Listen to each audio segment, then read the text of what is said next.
ارتداد اور کبھی خروج کی صورت میں ظاہر ہوتا رہا، اور آخرکار ان کی خودسری اور شعورا پستی نے انہیں امیر المومنین حضرت علی علیہ السلام کے مقابلے میں لا کر کھڑا کر دیا۔ جنگ نہروان۔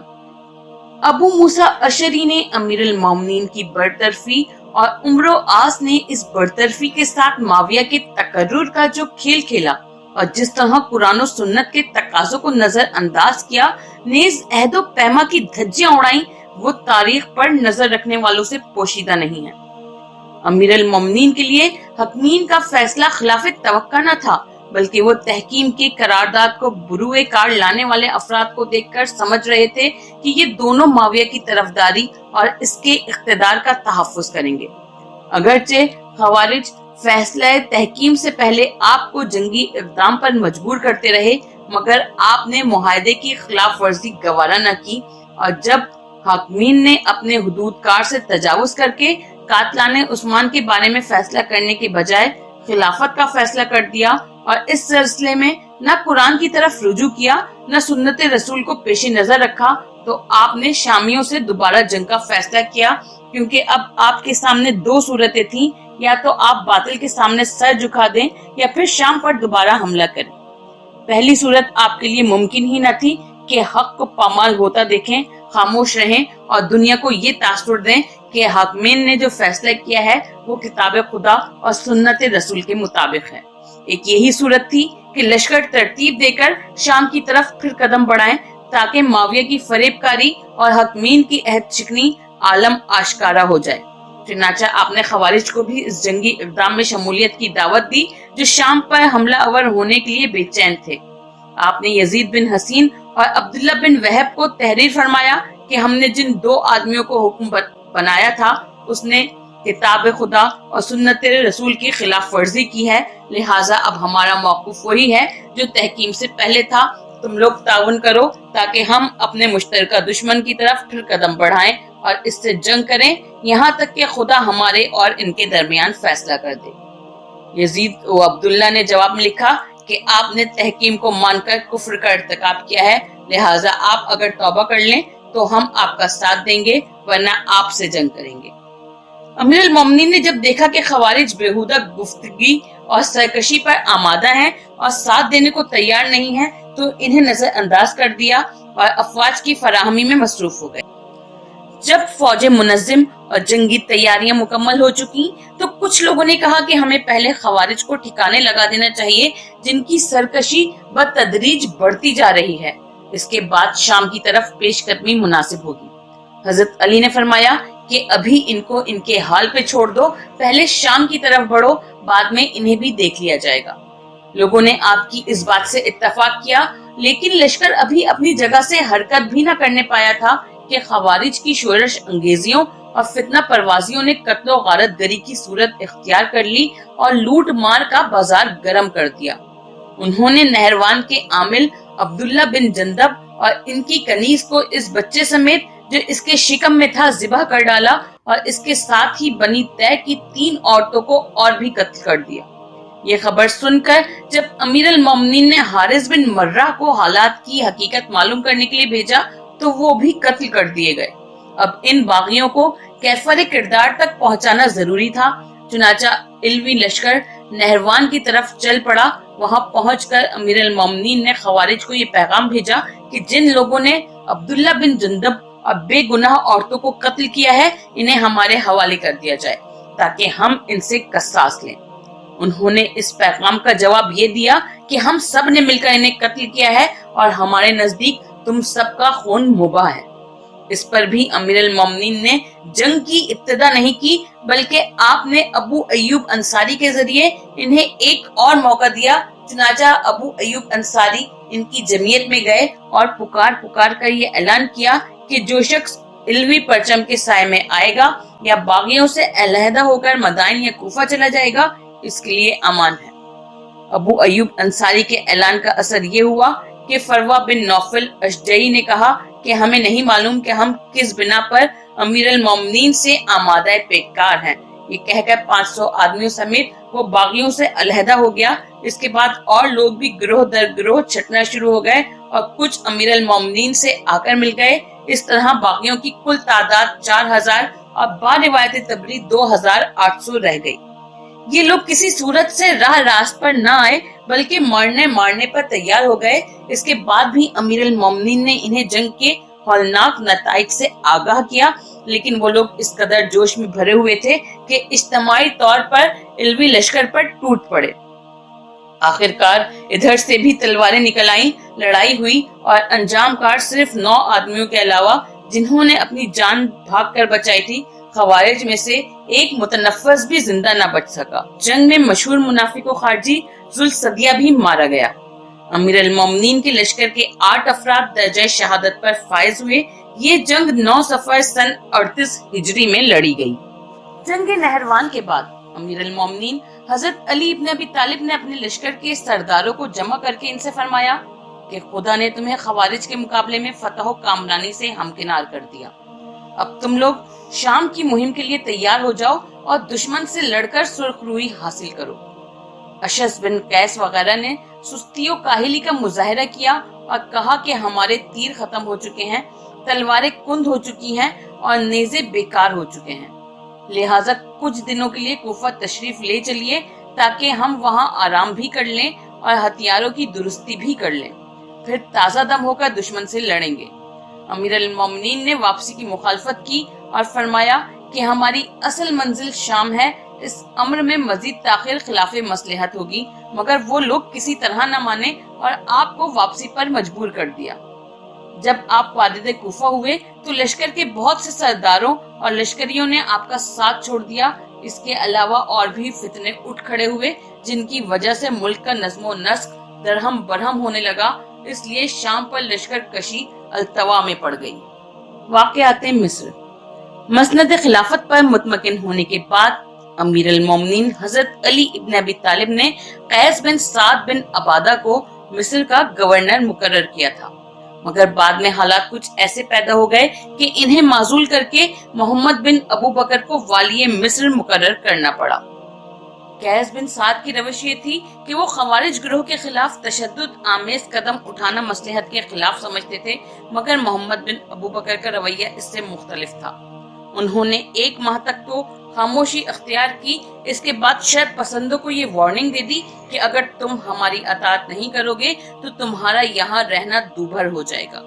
اس پر ان لوگوں نے محمد کے خلاف ایک محاذ قائم کر لیا اور اندر اندر انہوں نے ریشہ دوانیاں شروع کر دی۔ تحکیم کی قرارداد کے بعد یہ لوگ کھل کر سامنے آ گئے اور انتقام کا نعرہ لگا کر شر و فساد پھیلانے لگے، یہاں تک کہ مصر کی ساری فضا کو مقدر کر کے رکھ دیا۔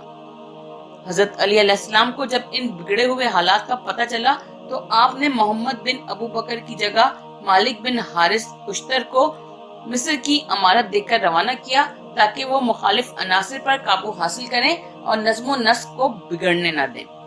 جب معاویہ کو اپنے جاسوس کے ذریعے معلوم ہوا کہ مالک اشتر کو مصر کی امارت دے کر بھیجا جا رہا ہے تو وہ پریشان ہوا، اس لیے کہ وہ عمرو بن عاص سے مصر کی امارت کا وعدہ کیے ہوئے تھا۔ چنانچہ اس نے چاہا کہ مالک کے مصر پہنچنے سے پہلے ہی ان کا خاتمہ کر دیا جائے۔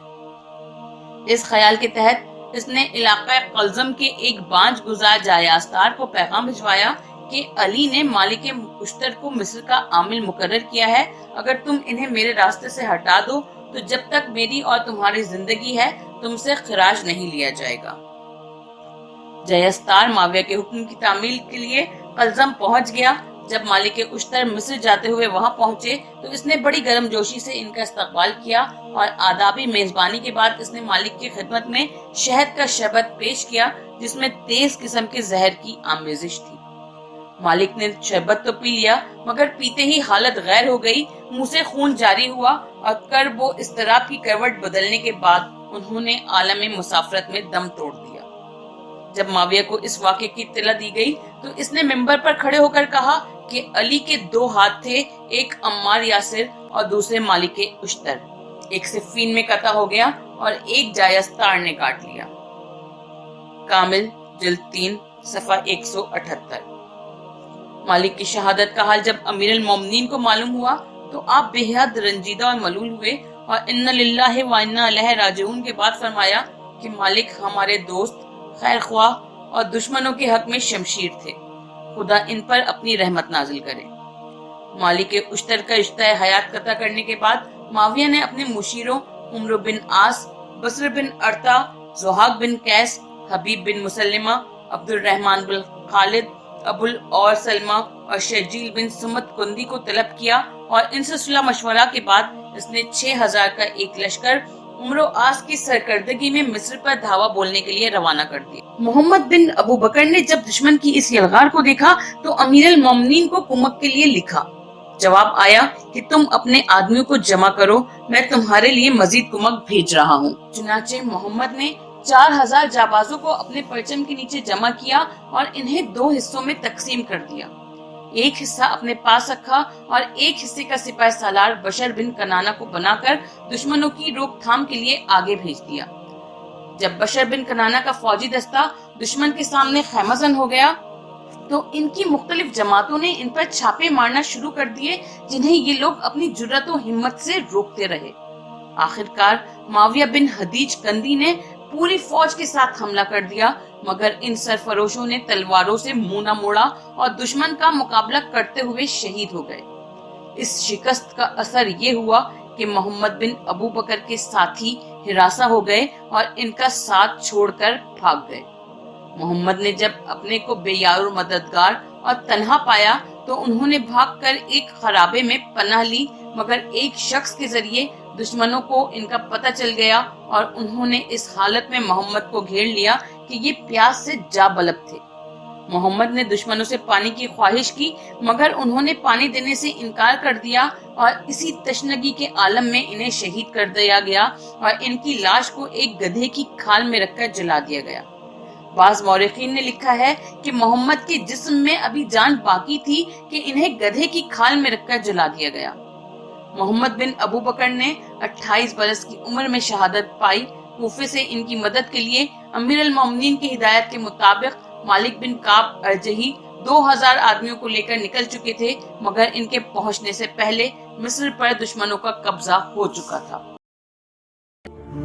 برائے مہربانی ہمارے اس چینل کو لائک کیجیے، شیئر کیجیے، کمنٹ کیجیے اور سبسکرائب کیجیے اور بیل آئیکن کو پریس کیجیے تاکہ آگے بھی ہماری ویڈیوز آپ کو برابر ملتی رہیں۔